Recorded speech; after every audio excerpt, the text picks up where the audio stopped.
reiniciamos estas audiencias. Esta es la última en esta sala para esta mañana, referida también a Venezuela.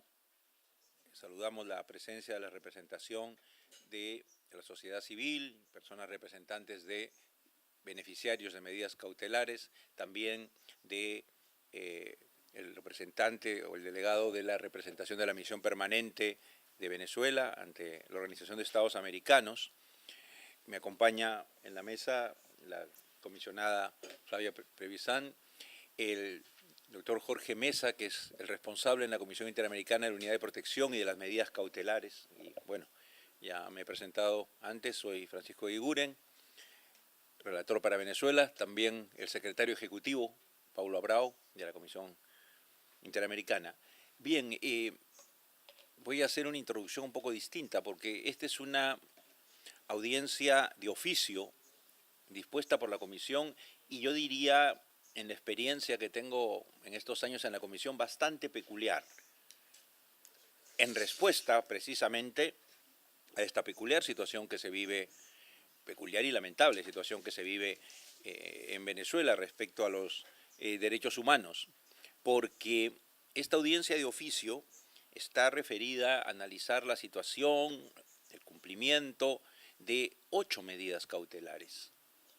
Por lo general, nosotros hacemos, si bien esto es, digamos, ocurre a veces porque es reglamentariamente posible, por regla general nosotros hacemos un seguimiento de las medidas cautelares otorgadas en reuniones de trabajo, que son reuniones privadas donde asiste la representación de los beneficiarios de la medida cautelar y las autoridades del Estado y la Comisión.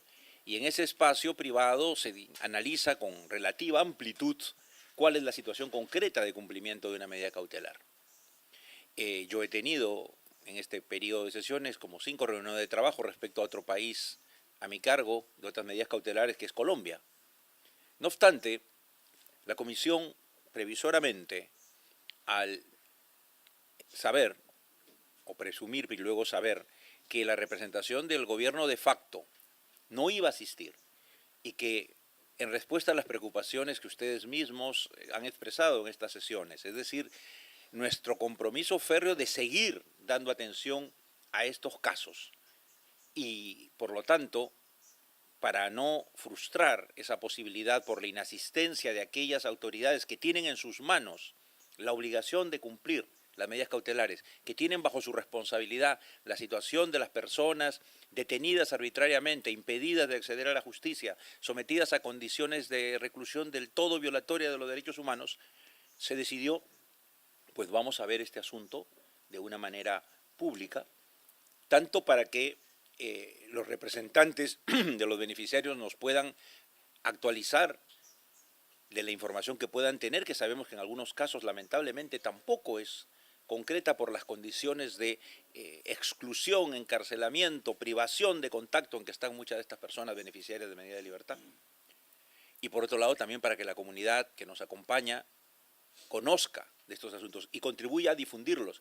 Y la representación de la misión permanente también internacionalmente e internamente presione para obtener respuestas, porque el hecho lamentable es que estas 8 medidas cautelares otorgadas en los últimos 2 o 3 meses no han recibido respuesta de las autoridades del gobierno de facto. Se han reiterado y seguiremos reiterando los pedidos, pero para que esto no quede en el silencio, estamos haciendo esta audiencia de seguimiento de medidas cautelares concretas que, para terminar esta introducción, voy a mencionar por su nombre y beneficiario. Está organizado esto de modo que diversas personas aquí harán uso de la palabra, cada persona por un término inicial máximo de 5 minutos, haciendo referencia a alguna o algunas de las medidas cautelares. Tendremos tiempo para luego poder profundizar en aquellos casos que sea necesario. Estas medidas cautelares son, por ejemplo, la 7019, otorgada en favor de Juan Gerardo Guaidó Márquez, su núcleo familiar, y luego extendida a Roberto Marrero y Sergio Vergara. La medida cautelar 8319, en favor de Luis Alexander Brandes Figueroa. La medida cautelar 102-19 en favor de Luis Alejandro Mogollón Velázquez. La medida cautelar 115-19 en favor de Osvaldo García Palomo, José Rommel Acevedo Montañez, Alberto José Salazar Cabañas, Miguel Ambrosio Palacio Salcedo y José Lavichela Barrios. La medida cautelar 150-19, Hospital de Maternidad Concepción Palacios. La medida cautelar 178-19, personas militares y civiles que se encuentran recluidas en la División General de Contrainteligencia Militar. La medida cautelar 181-19, indígenas de la etnia Pemón en la comunidad de San Francisco de Yunuani. Y la medida cautelar 250-19 en favor de Luis Carlos Díaz y su núcleo familiar. Tenemos en este momento en estudio para decisión otras medidas cautelares. Entonces, bueno, este es el panorama tan especial y a la vez tan importante, y para ello entonces sé que ustedes ya han establecido un orden. Agradeceré que la persona que intervenga identifique las medidas por las que habla y se identifique también. Cada una tendrá un tiempo inicial de hasta 5 minutos. Adelante, por favor. Gracias, señor presidente. Buenas tardes. Un saludo a la honorable comisión y a su secretaría ejecutiva. Agradecemos el espacio brindado en esta audiencia para hacer seguimiento al asunto de medidas cautelares a favor de la maternidad Concepción Palacios en Venezuela, relacionado con el impacto de la emergencia humanitaria compleja en el sistema de salud y en particular en el derecho a la salud sexual y reproductiva. Mi nombre es Selene Soto y en representación de las organizaciones venezolanas de la Red de Equivalencias y la Organización Internacional Women's Link, hemos decidido que la primera parte de la intervención sea realizada por una doctora de la maternidad. Paso la palabra a la doctora Moraima Hernández. Buenas tardes, mi nombre es Moraima Hernández, soy médico infectóloga, representante de la Sociedad Médica de la Maternidad Concepción Palacio, que es el hospital donde laboro desde hace 18 años. La Maternidad Concepción Palacio tiene 80 años de fundada, es el principal centro de atención en salud materna en la ciudad de Caracas y centro de referencia a nivel nacional. Los problemas que presenta la Maternidad Concepción Palacio no son nuevos, pero hemos observado una disminución importante en su capacidad operativa desde los últimos por lo menos 10 años. Existe una disminución importante en su capacidad operativa, tenemos 530 camas arquitectónicas, pero hasta la fecha solo tenemos disponibles 227 camas. Esto quiere decir que funcionamos en un 43% de nuestra capacidad. Lo vemos claramente cuando comparamos, por ejemplo, el primer trimestre del año 2018, donde se atendieron 850 partos, mientras que el primer trimestre de este año solamente pudimos atender 425. Debo acotar que la embarazada en Venezuela tiene un aumento en la posibilidad de complicación debido a la dificultad que tiene a una nutrición adecuada debido, por supuesto, a la crisis alimentaria que se vive en el país. La mayoría son adolescentes y un porcentaje muy importante de ellas no tiene acceso a la consulta prenatal. Pero cuando tienen acceso tampoco tienen, digamos que 100% que este sea adecuado a la consulta prenatal de la maternidad. También tiene limitaciones, por ejemplo, en los equipos de ecosonografía, tenemos fallas en los laboratorios, no contamos con tubo para la toma de muestras, no tenemos reactivos para la mayoría de las serologías necesarias para hacer diagnóstico prenatal de la mayoría de las enfermedades infecciosas. Tampoco tenemos suministro regular de agua, no tenemos suministro adecuado de material de limpieza y desinfección, por lo tanto, el personal no puede lavarse las manos. Considerada esta una de las medidas más importantes para el control de infecciones asociadas a la atención sanitaria, no podemos realizarlo esto que es muy importante.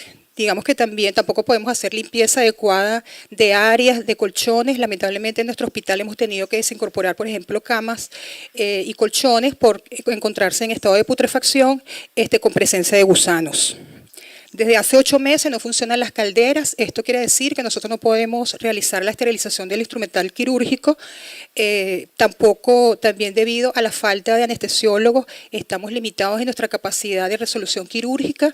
Debo decir que la maternidad, si no pueden operar, la maternidad se paraliza y estas pacientes deben ser referidas. Aumentan su riesgo de muerte. Hemos tenido reportes de fallecimiento de pacientes por no haber podido atenderse oportunamente.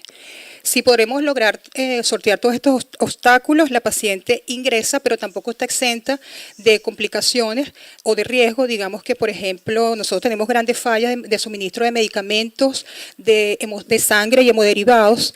Y, por supuesto, si una paciente presenta una emergencia, por ejemplo, de una hemorragia, no podemos transfundirla. Se adquiere una infección dentro de la institución, no tenemos laboratorio de bacteriología para hacer diagnóstico etiológico y no tenemos los antibióticos adecuados para tratar estas infecciones. A nuestras hospitalizadas tampoco le ofrecemos un servicio de alimentación adecuado desde el año 2016. Actualmente solo se les da el almuerzo de lunes a viernes. Si la paciente ingresa un fin de semana o ingresa un día feriado, no tiene acceso a la comida. Imagínense este escenario, una paciente que ha pasado horas en trabajo de parto o que ha sido sometida a una intervención quirúrgica. Y además la paciente debe amamantar a su bebé, y porque por supuesto nosotros no tenemos disponibles fórmulas lácteas para los recién nacidos. Los niños también tienen un riesgo parecido, ingresan a una incubadora que no puede ser desinfectada de manera adecuada, con escasez importante de medicamentos básicos para su atención. El surfactante pulmonar, que es un medicamento muy importante para los prematuros, tampoco está disponible dentro de la institución. Esto limita nuestra capacidad de atenderlos. Debo decir que en el primer trimestre del año 2019 fallecieron 47 neonatos.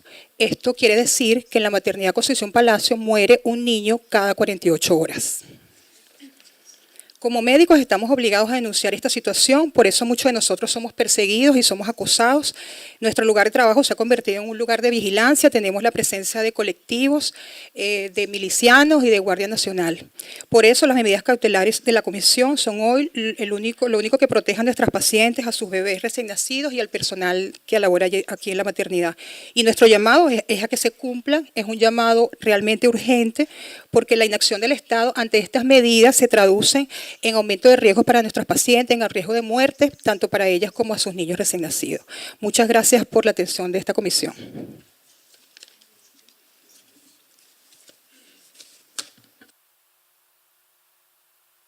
Sí, el siguiente.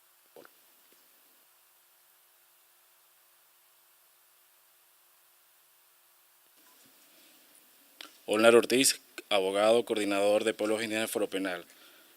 La cautelar es la 181-19 en favor de la comunidad de Comaracapá y de mi persona como defensor indígena. Buenos días, honorables miembros de la Comisión Interamericana. Desde la masacre en la comunidad Pemón de Comaracapá, hechos violentos que se extendieron luego a la población de Santa Elena de Guairén en los días siguientes, ha quedado un terrible saldo de las víctimas del ataque sistemático por parte de los cuerpos de seguridad y grupos civiles. Esto se traduce en 7 personas asesinadas por impacto de balas, 4 personas de ellas indígenas pemones, 57 personas heridas, 22 de ellas indígenas pemones, 62 arrestos arbitrarios entre el 22 y el 28 de febrero, 23 de ellos pemones, 966 indígenas pemón desplazados forzosamente a Brasil provenientes de 14 comunidades indígenas. Sobre este desplazamiento forzoso quisiera destacar que el 47% de esta población de refugiadas en las comunidades brasileñas son menores de edad. Una persona desaparecida, Héctor Luis Jr., de 31 años, de la comunidad Maurac, el cual fue visto el 12 de abril. Fuentes no oficiales informan que fue llevado a Venezuela. Las 3 comunidades indígenas brasileras que han refugiado a los pemones desplazados, sus capitanes han recibido amenazas por parte, en este caso, de los indígenas afectos al régimen de Maduro. Actualmente, el municipio de Gran Sabanas permanece militarizado. En particular, se ha registrado un ingreso de alto índice de funcionarios de seguridad. Entre febrero y marzo han ingresado al municipio más de 20 tanquetas de la Guardia Nacional Bolivariana. De igual manera, entre el 2 de mayo y el 5 de mayo ingresaron 5 tanques de guerra. En cuanto a mi persona como defensor indígena del pueblo Baré del estado Amazonas, he sufrido persecución por parte de la Guardia Nacional por haber denunciado ante la opinión pública nacional e internacional, así como los entes de los órganos de protección de derechos humanos, los hechos acontecidos en Gran Sabana, así como otras graves violaciones de derechos humanos a la población indígena. Efecto, como pudimos dar conocimiento a esta ilustre comisión, que en 2 oportunidades agentes de la Guardia Nacional allanaron los lugares donde me encontraba entre el 22 y el 28 de febrero en el municipio de Gran Sabana. Asimismo, el fiscal superior del Estado Bolívar, Orlando Alcalá, me señaló como operador político de la oposición venezolana. Hoy mi integridad física, libertad personal e incluso el libre ejercicio de mi profesión como abogado defensor están muy comprometidas. Por estas razones, comisión, nosotros solicitamos Primero, ratificar las medidas cautelares a favor del pueblo Pemón de la comunidad San Francisco de Yuruaní o Comaracapay y de mi persona como defensor indígena. Segundo, ampliar estas medidas cautelares a todo el pueblo Pemón del municipio Gran Sabana. Tercero, extender las medidas cautelares de la comunidad Abananal, Taraparú y Sacamotá, comunidades brasileras que han refugiado a los indígenas y desplazados. Y por último, exhortar al régimen de Nicolás Maduro que las Fuerzas Armadas Nacionales cesen el hostigamiento hacia las comunidades indígenas del municipio de Gran Sabana.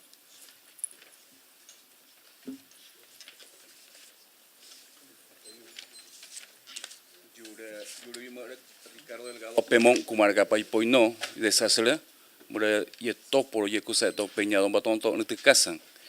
Ya mora lishana y no gabisina mai se hablando de cusebra. Soy Ricardo Delgado, indígena Pemón de la comunidad de Comaracapay, sobreviviente a la masacre del 22 de febrero y estoy aquí ante esta comisión para pedir justicia. Muchísimas gracias. Julio Enríquez, Foro Penal. El pasado 19 de marzo, esta comisión otorgó medidas cautelares en favor del teniente de la Fuerza Armada Nacional Bolivariana Luis Mogollón Velázquez, detenido en Senapromil, conocido como Ramo Verde. Tras una detención arbitraria el 29 de marzo de 2017, fue torturado de manera brutal por funcionarios de la DGCIM en su sede de Boleíta. Luego fue judicializado bajo severos delitos militares, sin ninguna evidencia que sustente las alegaciones de la Fiscalía. El juez militar ordenó su detención preventiva y su juicio se ha dilatado de manera injustificada, convirtiéndolo en una sanción sin sentencia. La situación del teniente Mogollón se agravó el 30 de noviembre de 2017, cuando tras un supuesto intento de fuga de sus compañeros durante un traslado, fue lanzado de un vehículo en marcha que le ocasionó un infarto al miocardio, traumatismo y fractura craneal por el impacto con el pavimento. Tras 2 craniotomías y en contra de las indicaciones médicas de mantenerlo hospitalizado, fue regresado a su centro de reclusión el 14 de diciembre de 2017. Previo a su detención, ya había sido diagnosticado con un tipo de cáncer, linfoma Hodgkin. Sin embargo, desde el 14 de diciembre de 2017 se le ha negado atención médica adecuada. La severidad de sus lesiones hacen que su vida esté en riesgo inminente. Tras la medida cautelar, el teniente Mogollón ha recibido represalias, endureciendo las condiciones de su reclusión. Los abogados como Mariana Ortega, que denuncian estas y otras irregularidades, han sido amenazados con arresto por insulto o ultraje a un funcionario judicial militar. Este caso es parte de un patrón sistemático de quienes están detenidos en Ramo Verde, han sufrido torturas y requieren tratamiento médico inmediato, pero se les ha negado. Destacamos casos de civiles procesados ante tribunales militares como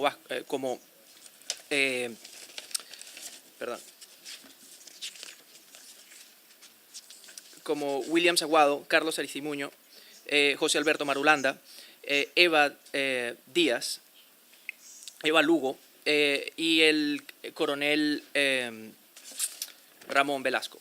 Vamos a solicitar a esta comisión que se amplíen las medidas cautelares para cubrir a otros bajo el mismo patrón.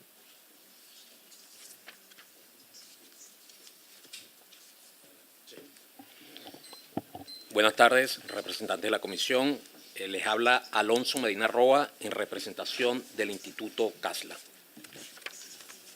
Las medidas que trataré en esta ocasión es la 83-19-115. La primera de ellas referida al sargento Luis Vandres, la segunda al coronel Osvaldo García Palomo, coronel Acevedo Montañez, primer teniente Salazar Cabaña, el ciudadano Iavichela y el sargento Palacio. Como bien es sabido por esta comisión, de acuerdo a los informes presentados por el Instituto CASLA, el sargento Vandres, el coronel García Paloma, el coronel Acevedo, el teniente Salazar, el ciudadano Iavichela, fueron trasladados de la Dirección General de Contrainteligencia Militar a distintos centros de reclusión, algunos de ellos a la cárcel militar de Ramo Verde, ubicada en el estado Miranda, y otros a la sede del Servicio Bolivariano de Inteligencia Nacional, el SEBIN, en el lugar conocido como el Helicoide. Recluidos con ciertas limitaciones muy graves, cada una de ellas, pero lo más grave de esta situación, sin justicia, sin un juicio, sin una causa que realmente esté en curso conforme a las leyes venezolanas y a los pactos y a las normas internacionales referentes al debido proceso. De igual forma, me voy a referir a la medida 178-19, que atiende o está dirigida a la protección de militares y civiles que se encuentran recluidos en la Dirección General de Contrainteligencia Militar. Debemos recordar que este es un organismo de inteligencia adscrito al Ministerio de la Defensa, que el origen de su nacimiento era fundamentalmente para hacer seguimiento a temas de las Fuerzas Armadas y temas de inteligencia nacional, de seguridad nacional. Sin embargo, hoy en día este organismo está siendo usado para la persecución, de la disidencia política, para la persecución a dirigentes sociales y políticos venezolanos. Estos casos, todos estos casos, tienen su génesis particularmente en lo que viene ocurriendo o la forma de actuar de la Dirección General de Contrainteligencia Militar, en donde la tortura ha pasado a ser un tema común, es el factor, el elemento común sistemático en cada una de las detenciones. A pesar de las múltiples denuncias que se han realizado en instancias nacionales e internacionales, no ha habido pronunciamiento alguna de ninguna instancia judicial, alguna acción contundente por parte del Ministerio Público con respecto a las torturas en Venezuela. Por ello, hemos dicho sin temor alguno que en Venezuela se ha institucionalizado la tortura con la complicidad de las instituciones. Hoy podemos señalar, entre otros tantos casos de los privados de libertad en la situación en la Dirección General de Contrainteligencia Militar, la situación vivida en los calabozos de este organismo por el teniente coronel Ibermarín Chaparro, quien presenta problemas de tensión arterial y gástrico, sin la atención médica oportuna y sin la fecha para un juicio oral y público. El caso del ciudadano Pedro León Rodríguez, quien presenta una enfermedad arterial coronaria, que han sufrido problemas graves de salud al extremo de ser requerido una intervención quirúrgica de corazón de emergencia en atención a una situación crítica que presentó cuando estaba recluido, y lo más grave aún es que sin haberse dado la recuperación o superado el tiempo de convalecencia, fue trasladado en contra de las órdenes médicas nuevamente a la Dirección General de Contrainteligencia Militar, donde permanece al día de hoy sin el tratamiento médico debido. El caso del coronel Johnny Mejías Laya, a quien recientemente toda la comunidad internacional y nacional fue testigo en un video que fue señalado, fue publicado por un exfuncionario de la Dirección General de Contrainteligencia Militar, quien presenta problemas gástricos severos y no ha superado todavía las heridas de las torturas de las cuales fue sometido. También podemos continuar con lo referido o con la situación del señor Francisco Velázquez, quien padece una diabetes bastante compleja, permanece aislado en los calabozos de la DIGESIN sin tratamiento alguno médico necesario. Y por último, puedo referirme al caso del mayor Abraham Suárez Ramos, quien al momento de su detención en el mes de mayo del 2018 fue salvajemente torturado. Luego de algunos meses es trasladado a la cárcel militar de Ramo Verde y posteriormente nuevamente llevado a los calabozos de la Dirección General de Contrainteligencia Militar. Tal fue el caso de las torturas, tal fue el caso del tratamiento, de la violación de todo y cada uno de sus derechos, que en algún momento intentó quitarse la vida. Esto ameritó que fuera trasladado de forma de emergencia al Hospital Militar Carlos Arbelo, al servicio de psiquiatría, donde luego de una evaluación y pocos días de reclusión, contrario a las órdenes médicas, fue trasladado nuevamente a la Dirección General de Contrainteligencia. Para culminar, expongo un resumen de la compleja situación de los derechos humanos en Venezuela, a los fines que esta comisión una vez más conozca la dramática situación y además evalúe nuevas acciones que se transformen en beneficio de los privados de libertad y de los ciudadanos venezolanos y de los derechos humanos. Vivimos momentos críticos, pero también vivimos momentos de esperanza. Perdón, la Comisión tiene conocimiento de la situación general de derechos humanos. En esta etapa quisiera referencia exclusiva a la medida cautelar de que se trata. Sí, ya culmino. Gracias. Culmino. Agradecemos las acciones de esta comisión y apostamos al resultado de cada una de sus acciones. Muchas gracias, señor presidente. Amado Vivas, abogado del Programa de Promoción, Defensa y Acción Pública de Espacio Público. Medida cautelar 250-19, dictada el 29 de marzo de 2019 en favor de Luis Carlos Díaz y su núcleo familiar.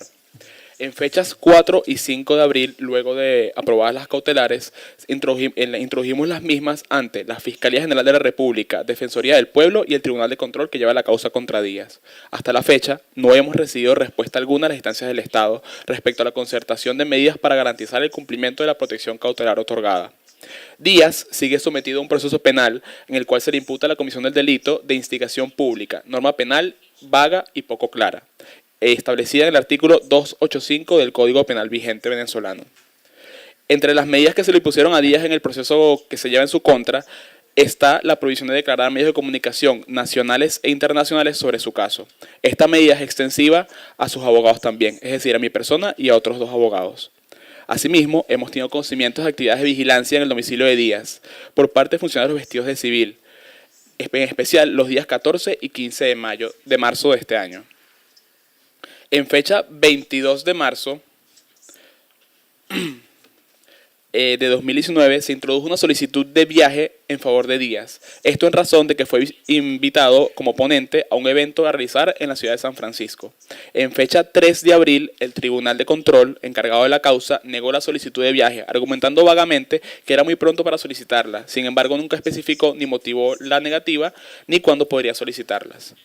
En fecha de 24 de abril se introdujo escrito de excepciones previas, que es un escrito en el cual se debate el proceso penal, alegando que el proceso llevado contra Díaz no reviste conducta típica penal y por lo tanto el mismo es nulo de entrada y la acción fue promovida ilegalmente. Hasta el momento no hemos recibido respuesta sobre este escrito.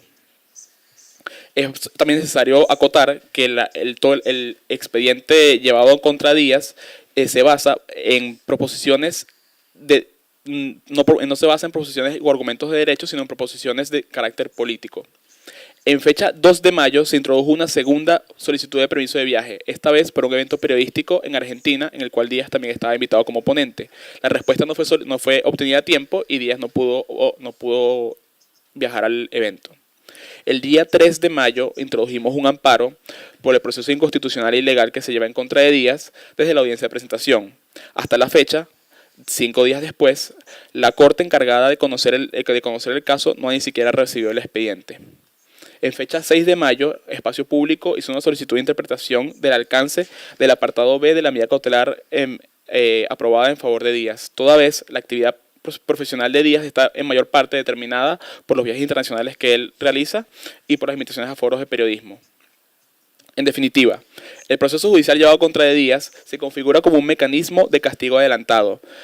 Esto debido a que el proceso penal y las medidas sustitutivas limitan seriamente el ejercicio de su actividad como periodista y defensor de derechos humanos, toda vez que, entre otras cosas, no puede viajar a eventos internacionales en los cuales es invitado como ponente y tanto Díaz como sus abogados tienen serias limitaciones a la hora de hablar sobre el caso y temas relacionados al mismo.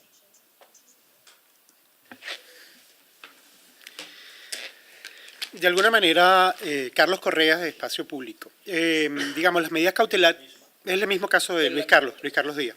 Entonces, en el caso de las medidas cautelares de Luis son un factor importante a nuestro juicio que contribuye a que de alguna manera se mantenga la presión sobre la posibilidad de que efectivamente tenga un debido proceso. Esto, a pesar de todas las dificultades, porque este caso, y al igual que muchos de los que han referido los colegas acá, está muy marcado y determinado por el contexto de naturaleza política. Nada más queríamos ratificar la importancia de esta medida cautelar para este caso, la relevancia de mantener algún tipo de seguimiento, sea por la vía de ratificación o sea por la vía de algún tipo de comunicación a través de la relatoría u otros mecanismos, porque la medida cautelar es una herramienta que nos permite visibilizar la situación y además nos permite garantizar algunos mínimos en relación al proceso, ¿no?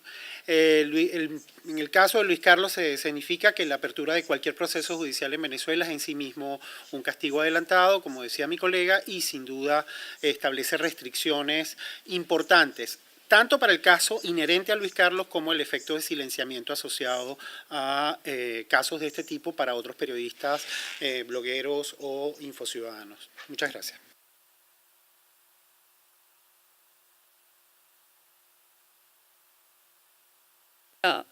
Buenas tardes, nos referimos a la medida 7019, las medidas cautelares al presidente encargado Juan Guaidó, extendidas a Roberto Marrero y Sergio Vergara. En primer lugar, quiero agradecer a la comisión por las medidas otorgadas a mi esposo, quien es dirigente del Partido Voluntad Popular, fue abogado del preso político Leopoldo López durante muchos años y actualmente se desempeñaba como jefe del despacho del presidente Juan Guaidó. Como es de conocimiento público, hace 45 días, ahí pueden ver un video, Roberto fue secuestrado en nuestra casa por el SEBIN a las 2 de la mañana en un procedimiento muy violento, donde primero entraron en la vivienda del diputado Vergara, que es nuestro vecino, allanando su inmunidad parlamentaria. y Roberto logró gritar cuando lo estaban deteniendo que le estaban sembrando 2 fusiles y una granada. Un procedimiento que ya hemos visto es recurrente por el régimen de Nicolás Maduro en todas las personas que hacen disidencia en el país. Luego Roberto desde hace 45 días está detenido en el Helicoide, como ya he mencionado, es un sitio donde se practican torturas, no solamente físicas, sino también psicológicas, así como muertes en custodia, como fue el caso del concejal Fernando Albán el año pasado, donde estando en custodia dijeron que se suicidó. En ese momento la persona encargada era el Gustavo González López, quien actualmente volvió al cargo, y desde ese momento la situación está muy complicada porque prohibieron las visitas, no han podido salir de la celda ninguno de los detenidos. Nosotros particularmente tenemos 45 días sin saber de Roberto, ni su familia, ni sus hermanos, ni sus abogados han podido visitarlo actualmente. No conocemos de su estado de salud. Roberto es una persona que sufre de asma y se le ha subido la tensión. Le hemos mandado medicamentos y no sabemos si le han llegado. Los abogados, cuando han intentado entrar a la cárcel, le dicen que las visitas para Roberto están suspendidas y ahora extendidas para todos los presos políticos. Se han violado todos los derechos desde su detención, inclusive su presentación fue el 22 de marzo y la juez de primero en terrorismo, Carol Padilla, se retiró del juzgado y lo pasó a otro tribunal. Roberto fue trasladado a otro tribunal, quien declinó porque no habían sido ellos quienes habían hecho la orden de captura. Finalmente, 6 días después, Roberto fue privado de libertad, pero aún los abogados no conocen las razones porque no han tenido acceso al acta que motivó la detención. Y bueno, estamos muy preocupados porque ya van 45 días donde ni su hijo, ni yo, ni su mamá, que está hospitalizada desde ayer, hemos tenido noticias de él. No sé si vieron el video que dura 40 segundos, es un video muy corto, pero que es muy emotivo porque son las palabras que él dijo cuando lo estaban tumbando la puerta de mi casa, la cual fue destruida. No sé si lo pueden ver, son 40 segundos. En este momento están entrando en casa del diputado Vergara y en mi casa un grupo fuerte del SEBIN. Están entrando ahorita de madrugada. Han tomado la pared. Hermanos, en este momento están en mi casa, en el SEBIN está aquí. Lamentablemente llegaron a mí. Sigan la lucha. No se detengan. Cuiden al presidente. Y bueno, que sea lo que Dios quiera. Dios los bendiga, fuerza y fe. El pueblo venezolano no debe detenerse por esto. Y debemos entender que, bueno, el que se cansa pierde.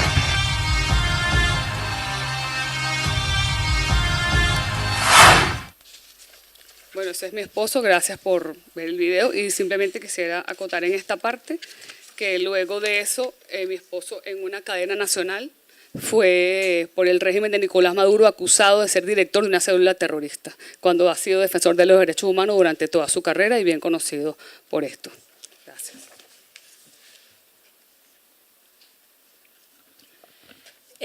Soy Fabiana Rosales, esposa del presidente encargado Juan Guaidó. Bueno, primero que nada agradecerle a la comisión por las medidas otorgadas a mi esposo, a mi hija Miranda de 2 años y a mí, en tiempo récord además. Bueno, como todos ustedes han visto, Juan ha sido amenazado en reiteradas oportunidades por el régimen de Nicolás Maduro. El 13 de enero de este año Juan fue secuestrado por funcionarios del SEBIN, quien posteriormente lo sueltan en circunstancias bastante incongruentes. Ese mismo mes, el 31 de enero, las Fuerzas de Acciones Especiales, el grupo más represor y opresor, asesino del régimen de Nicolás Maduro, va a mi casa a preguntar por mí cuando estaba mi hija de 2 años y mi mamá solas, mientras yo me encontraba en la Universidad Central de Venezuela junto a mi esposo, presentando ante Venezuela el Plan País. Desde que las medidas de la comisión otorgadas a Juan, a mi hija y a mí, fueron dadas, nosotros hemos seguido siendo amenazados por funcionarios del régimen, por el régimen de Nicolás Maduro, con cárcel, acusados de terroristas, acusados de violar la Constitución cuando son ellos quienes violan la Constitución. Han utilizado la persecución jurídica en contra de mi esposo. El tribunal del régimen de Nicolás Maduro allanó su inmunidad parlamentaria amenazándolo de cárcel. Funcionarios y voceros del régimen han dicho a Voz Populi que para Juan Guaidó la cárcel es poco. Han dicho que para él es el paredón. Lo han amenazado de muerte públicamente. A Juan Guaidó su caravana de vehículos fueron lanzados explosivos, atentando contra la vida del presidente, contra la vida, además de quienes lo acompañaban, contra la vida de mi hija y contra la mía. Hemos sido amenazados, además, en reiteradas oportunidades de persecución judicial cuando a Juan fue la Contraloría del régimen, lo inhabilita por 15 años y encima le embarga sus bienes y cuentas, alegando que hay incongruencias. El régimen continúa con un modelo de persecución en contra del presidente, en contra de los miembros de nuestra familia y en contra de nuestro círculo más cercano, como los vimos consumidos hace algunas semanas cuando dictan orden de captura contra Gustavo Guaidó, quien es el hermano del presidente Juan Guaidó, acusó además de delitos de terrorismo y malversación de fondos, la verdad bastante incongruente, acusándolo además en el mismo caso de Roberto Marrero. ¿Continúo o vamos con...? Ok. ¿Se han expuesto en una primera vuelta todas las medidas, me parece? Sí, todas las medidas. Muy bien. Sé que la relatora especial para Derechos Económicos, Sociales, Culturales tiene una pregunta puntual para el caso de la maternidad. Fíjense, entendiendo un poco la situación en que nos encontramos, no hemos recibido respuesta del Estado respecto al cumplimiento y a las medidas que dispusieron las medidas cautelares. Debemos suponer, y quizás en la siguiente intervención que tendrá cada quien nos lo podrán confirmar, seguramente no ha habido ningún acto de concertación de medidas. Nos va a interesar mucho, vamos a insistir con el Estado en pedir información, porque queremos saber el estado de cumplimiento, y si no de cumplimiento, porque por la situación descrita, hasta donde conocen, pues al parecer no. Para nosotros es muy importante saber si ha habido también algún tipo de reacción, que nos manden cualquier información, que nos mantengan informados, seguro ustedes lo saben, lo hacen, pero si no es así, cualquier información que tengan de la situación particular de la medida cautelar. Aquí tenemos que hacer una especie de seguimiento entre público y por todos los medios que tengamos. La experiencia ha demostrado, al menos cuando teníamos la posibilidad de esas reuniones de trabajo, que algo se conseguía, en algunas hasta se conseguía después de más de alguna gestión y reunión, éxitos, como liberación de persona detenida, como que sea sometido al tratamiento médico que se le negaba, como que mejore su situación. En algunos casos se nos dijo, bueno, aunque aparentemente no, la existencia de la medida cautelar y su conocimiento visibiliza un poco el caso a la persona, a veces conlleva algún tipo de mejora concreta. Entonces tenemos que seguir utilizando todos los medios que estén a nuestro alcance, dado que no contamos con la presencia del gobierno de facto, y esperamos que con nuestra existencia nos responda todo lo que visibilice que estas personas son titulares de medidas cautelares, en qué situación se encuentran, y que seguir señalando al régimen que tiene una responsabilidad respecto a los derechos de estas personas. Y yo pensaba que podíamos tener una nueva intervención de unos 2 minutos para responder eso, si ha habido alguna reacción, si ha habido alguna mejora de la situación en cada uno de los casos, sin perjuicio de que, por ejemplo, ya Soledad me ha dicho que quiere hacer una pregunta. Yo no sé también si en algún caso concreto tú lo quieres hacer, pero lo que nos interesa mucho, lo mismo, Jorge, ¿no? Si para tu información, para el récord de la situación, hay algún elemento nuevo que quieres profundizar, para tener ese elemento para cuando se insista con el Estado, ¿no? Entonces, como fue la primera que se expuso, la de la maternidad, si puedes hacer rápidamente tu pregunta para que te responda, y lo vamos pasando a cada medida cautelar, y quien quiera preguntar, pregunta, por favor. Sí, muchas gracias, señor comisionado relator del país. Buenos días a todos y a todas. El mandato viene siguiendo de cerca la situación del derecho a la salud y en especial las medidas cautelares que la Comisión ha otorgado en relación con el derecho a la salud. Registramos una especial preocupación por la nueva medida cautelar, ya no tanto de la maternidad Concepción Palacios, como también del Hospital JM de los Ríos, como también de las personas privadas de libertad que están en grave situación en cuanto a su salud y sin recibir, por lo que escuchamos, tratamiento médico. Y en ese contexto y a la vista de lo que muy bien señalaba el relator de país, la falta de información en cuanto a la factibilidad de cumplimiento de las medidas cautelares, reconociendo la importancia, el valor inmenso que tiene el trabajo de los médicos, médicas y profesionales de la salud hoy en Venezuela.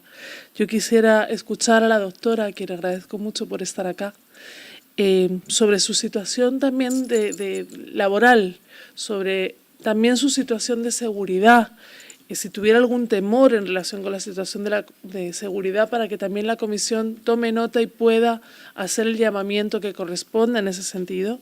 Y un tema que también creo que es importante para la Comisión en orden a dar seguimiento a estas medidas cautelares es sobre la existencia o no, como venimos registrando, de cifras, de informes epidemiológicos. Sabemos que desde el 2016 no hay boletines epidemiológicos, pero este tipo de información sería también muy relevante en orden al monitoreo de las medidas cautelares, con lo cual, doctora, le estaría muy agradecida si nos puede responder a estos temas. Muchas gracias.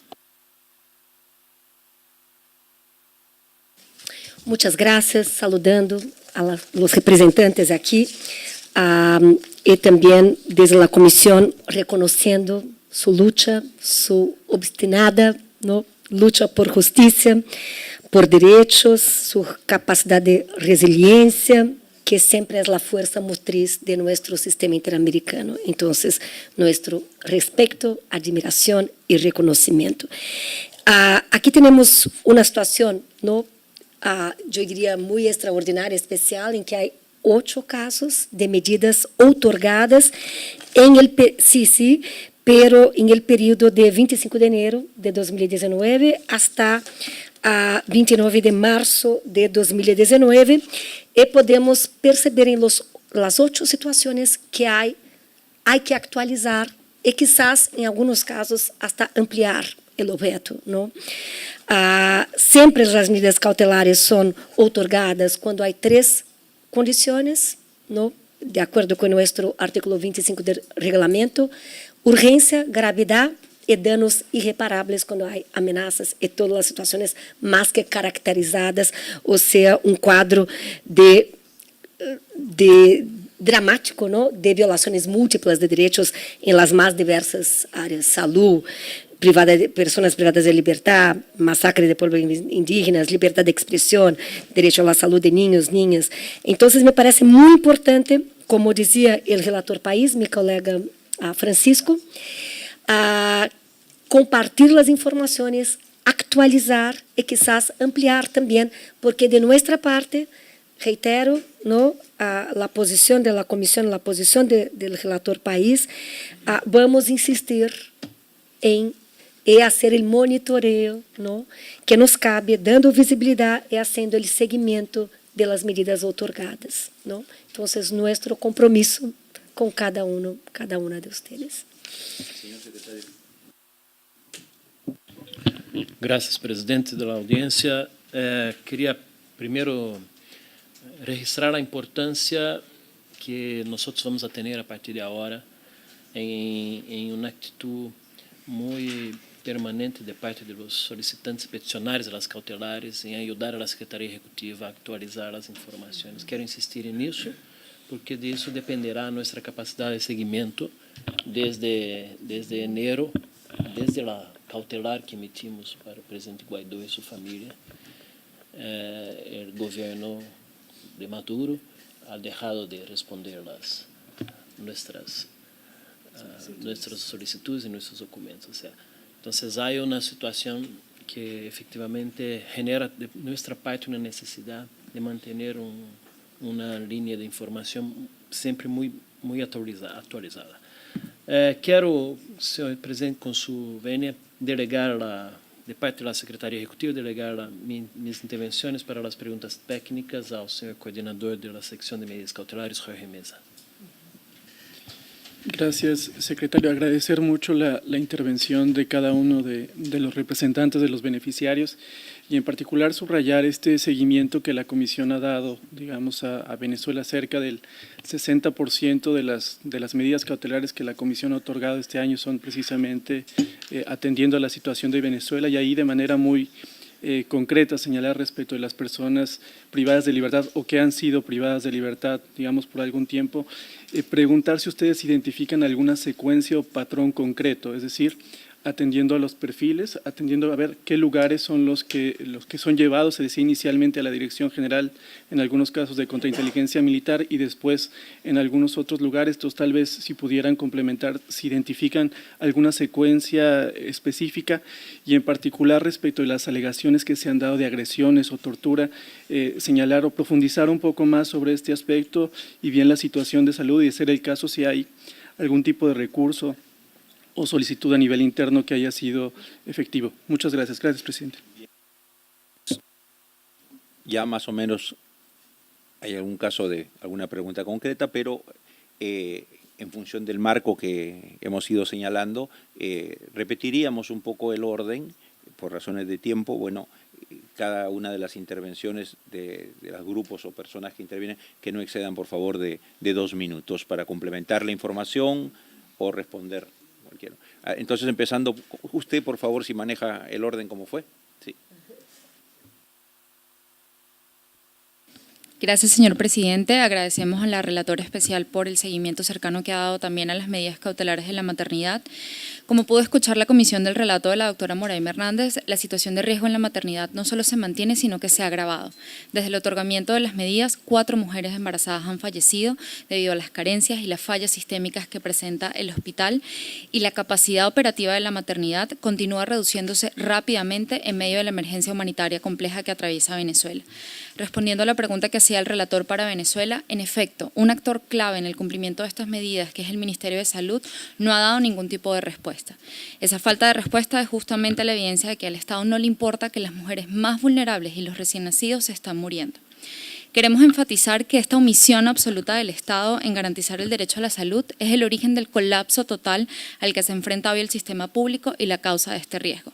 Es consecuencia de la inacción del Estado y sus autoridades, que han conocido plenamente esta situación desde hace varios años y en lugar de atenderla solo han negado su responsabilidad. Desde marzo de 2015, en una audiencia ante esta Comisión sobre el Derecho a la Salud, las organizaciones ya advertían los tangibles estragos de la emergencia humanitaria en Venezuela y revelaban la situación en los hospitales públicos como la maternidad Concepción Palacio. La respuesta del Estado en ese momento fue negar categóricamente la crisis y afirmar, cito textualmente, ahora que estamos haciendo las cosas bien, las organizaciones de derechos humanos vienen a mentir a esta institución. La negativa se mantiene al día de hoy, señor relator, y esto está significando un grave riesgo para las mujeres y recién nacidos. Tenemos un petitorio concreto a la Comisión en el sentido de que la aplicación del enfoque de protección por parte de la CIDH resulta esencial en este momento. Por eso solicitamos respetuosamente que la Comisión continúe dando prioridad a los asuntos de medidas cautelares relacionados con la situación del derecho a la salud, que reitere mediante resoluciones públicas el incumplimiento por parte del Estado y que realice un llamado enérgico al Estado a que cese la persecución en contra del personal de salud. Paso la palabra a la doctora Moraima Hernández. Me referiré específicamente a las preguntas de la comisionada especial. Realmente, inicialmente, hablando de la información epidemiológica, debo decir que nosotros en los hospitales sabemos qué pasa dentro de nuestras instituciones porque estamos dentro y lo vivimos. El Ministerio de la Salud es responsable de que esa información fluya adecuadamente y que se tomen las medidas con base en esto. Y con el tema de seguridad, debo decir que los médicos estamos siendo perseguidos, no solamente los médicos, todo el personal de salud que levantamos la voz porque nos negamos a ser testigos silentes de las barbaridades que ocurren dentro de nuestros hospitales. Muchas gracias. Creo que seguía la del pueblo, la etnia Pimón, me parece.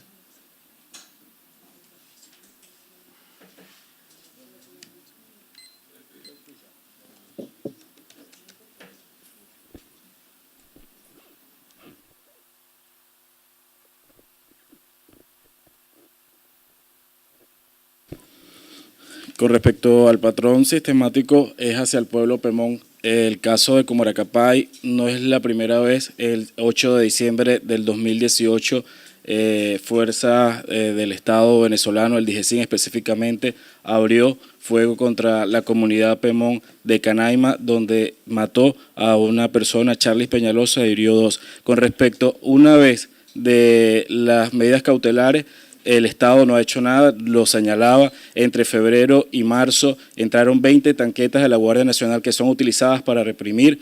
Entre el 2 y el 5 de mayo, 5 tanquetas de guerra entraron al municipio de Gran Sabana. Las comunidades que han albergado a los 966 personas, pemones venezolanos, la cual tenemos documentada, los capitanes han recibido amenazas por parte de grupos armados civiles, incluso por líderes indígenas afectos al gobierno. Sencillamente el gobierno no ha cesado el hostigamiento tras las Fuerzas Armadas. Paso la palabra al Julio Hernández. En relación al seguimiento de la reacción del Estado por parte de las medidas cautelares, específicamente la 102-19 en relación al teniente Luis Alejandro Mogollón Velázquez. Desde diciembre de 2017 él no había recibido ningún tipo de tratamiento médico y el 27 de abril de este año fue trasladado por primera vez a un hospital. Sin embargo, el tratamiento médico que recibió fue completamente inadecuado. Él tiene una situación neurológica muy grave y le hicieron una resonancia que es completamente innecesaria para diagnosticarlo. No le han dado ningún tratamiento ni le han dado seguimiento con relación al linfoma Hodgkin.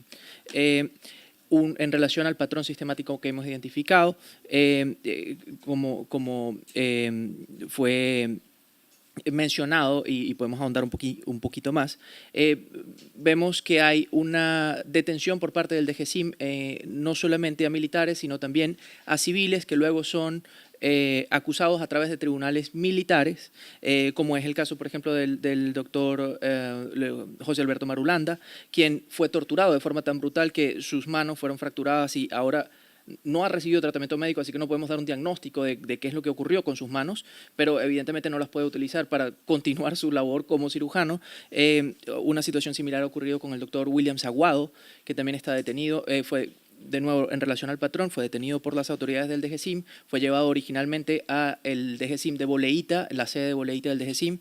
Allí recibió torturas muy severas, luego fue trasladado a Ramo Verde y fue judicializado a través de tribunales civiles. Este patrón lo hemos identificado de forma muy clara. Al mismo tiempo hemos visto que las torturas producen una condición médica muy severa en estas personas que pueden tener un impacto para el resto de su vida, como es el caso del doctor Marulanda, y la negación del tratamiento médico es bastante clara también. Sí. Gracias. En atención a las preguntas, quiero ser muy puntual en cuanto a las respuestas. ¿Qué ha pasado particularmente con la medida, la 83 y la 115? Estas personas que inicialmente se encontraban recluidas en la Dirección General Sectorial, Dirección General contra Inteligencia Militar, fueron trasladados a diferentes centros. El caso del sargento Vandres al Centro Nacional de Procesados Militares, el coronel García Palomo, el teniente Salazar al Servicio Bolivariano de Inteligencia Nacional y el resto también a la cárcel militar de Ramo Verde. Sin embargo, sin la atención médica debida, producto de todas las lesiones que vienen sufriendo en ocasión a las torturas y evidentemente sin las garantías al debido proceso. En cuanto a la actualización, esto fue informado al Instituto Casla, lo informó el 22 de abril recientemente sobre el traslado. Sin embargo, esto no es así con lo referente a las medidas 178. No ha habido ninguna reacción por parte de las autoridades con respecto a esta medida. Al contrario, muchos de los custodios le refieren que a pesar que tengan medidas, ellos van a seguir siendo víctimas de los maltratos y de los tratos crueles. Recientemente, el día de ayer, al teniente coronel Ibermarín Chaparro, el director de investigaciones de la Dirección General de Contrainteligencia Militar, se refirió a él de forma agresiva y le hacía referencia al tema de la medida. En cuanto a la forma que hemos identificado, por mucho tiempo, en los últimos meses, veníamos identificando ese patrón que las personas detenidas eran trasladadas a esta Dirección de Contrainteligencia Militar, lugar donde eran salvajemente torturadas por los funcionarios.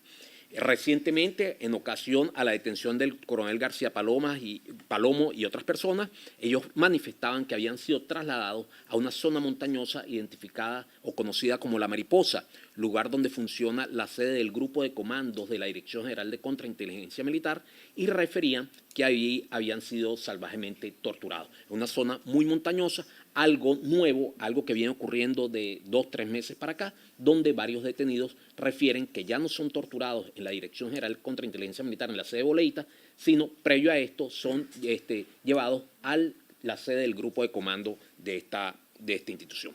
En cuanto a la situación médica, evidentemente se han hecho diferentes solicitudes en cada uno de estos casos ante los tribunales competentes. Sin embargo, hay un desconocimiento por parte de las autoridades, a pesar que en algunas ocasiones los tribunales han emitido la orden de atención médica. Hay un antecedente reciente del ciudadano Nelson Martínez, un exministro de Petróleo, si mal no recuerdo, de este gobierno, que fue detenido, comenzó a sufrir una situación médica similar, por cierto, a la que sufre hoy en día el señor Pedro León, al extremo que el señor Nelson Martínez falleció durante su permanencia, durante su privación de libertad. De tal manera que hay unos antecedentes muy claros con respecto a la negligencia en cuanto a la atención médica de los privados militares, de los privados de libertad, que han generado consecuencias bastante graves. El tipo de tortura, todo lo que ustedes se puedan imaginar en este momento, le hacen a esas personas.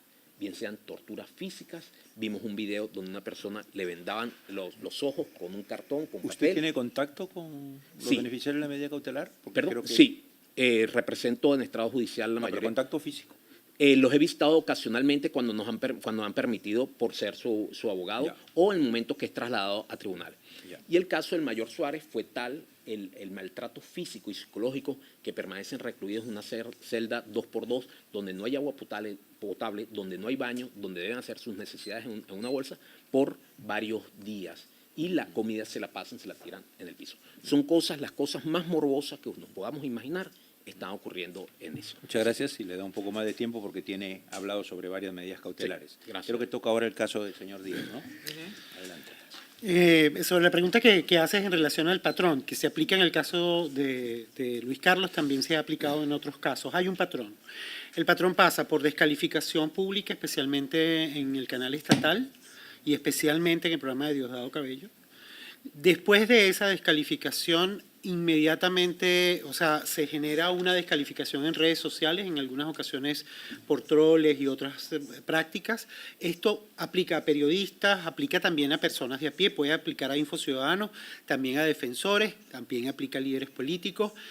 Pero luego de eso, si se da efectivamente el proceso de la detención, casi siempre la detención se produce asociada a una desaparición. Y cada vez más estamos viendo un elemento que los llevan a un centro de detención clandestino donde son sometidos a torturas, malos tratos y después en algunos casos se da el tema del robo, allanamiento, que se roba, se le roban bienes a las personas. Eso está pasando en varios casos. Y luego, producto de esa enorme presión política, que puede incluir además sesiones de la Asamblea Nacional Constituyente, por ejemplo, como fue en el caso de Luis Carlos, o visitas al fiscal para decirle la importancia de la aplicación de la ley del odio, o la importancia de sancionar este tipo de discursos, hay una dinámica judicial que está muy afectada por la ausencia de independencia y muy afectada por todo lo que es la presión a la que se somete al juez, ¿no? Y nosotros queremos ratificar que DIGISIM, los casos que nosotros hemos acompañado, todos los casos que hemos tenido con personas detenidas en el DIGISIM o donde funcionarios del DIGISIM han participado, casi siempre hay dinámicas de tortura francamente, profundamente inaceptables. Pasa, y después en el caso también, los casos de personas que han sido detenidas allí, se les niega debido proceso, las torturas son absolutamente aberrantes. Igual en algunos casos, los funcionarios cuando hacen el allanamiento, en el caso de Pedro Jaime, también entonces se dan algunos procesos que hacen extensible la situación a las instalaciones del SEBIN, que también varía dependiendo de por ejemplo, nosotros estamos muy preocupados por el nuevo nombramiento del SEBIN, porque en la anterior oportunidad era una dinámica de tortura, malos tratos generalizada. Entonces, que este señor regrese puede afectar aún más la situación. Muchas gracias. La última medida cautelar es la del señor Guaidó, grupo familiar, señor Vergara, señor Moreno. Bueno, sin duda el mismo patrón de persecución política judicial. El TSJ del régimen de Nicolás Maduro solicita el allanamiento a la inmunidad de los diputados, es remitido ante la Asamblea Nacional Constituyente, que es la Asamblea del régimen, quien allana la inmunidad y posteriormente los diputados son capturados, como pasó con el diputado Freddy Guevara, que se encuentra en la Embajada de Chile, el diputado Juan Requesén, que se encuentra secuestrado, detenido injustamente en el helicoide, en el SEBIN del helicoide, y el diputado Gilbert Caro, que se encuentra secuestrado por funcionarios del SEBIN hace unas semanas y no tenemos información de dónde se encuentra ni en qué condición. Este mismo patrón fue el utilizado contra el diputado Edgar Zambrano, quien es el primer vicepresidente del Parlamento Nacional, quien anoche fue secuestrado de manera violenta saliendo de la sede de su partido por funcionarios del SEBIN, quien se niega a bajarse de su vehículo y el SEBIN busca una grúa, monta su carro en una grúa y se lo lleva secuestrado hacia el SEBIN, con todo y carro, dentro de su carro una grúa. Así funciona el régimen de Nicolás Maduro. Este mismo patrón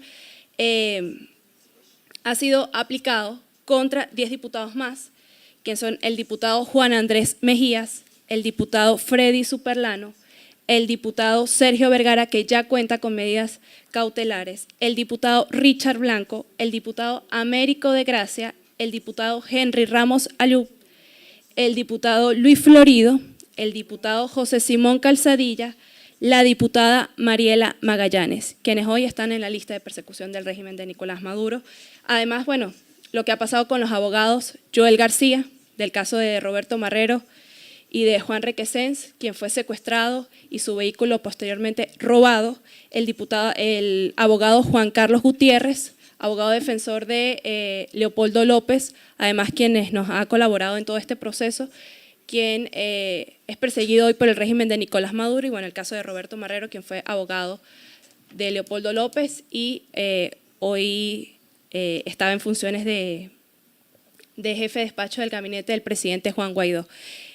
Mi petición, que estas medidas sin duda alguna nos protegen de la violación de derechos humanos, aunque sabemos que el régimen de Nicolás Maduro pues viola los derechos humanos.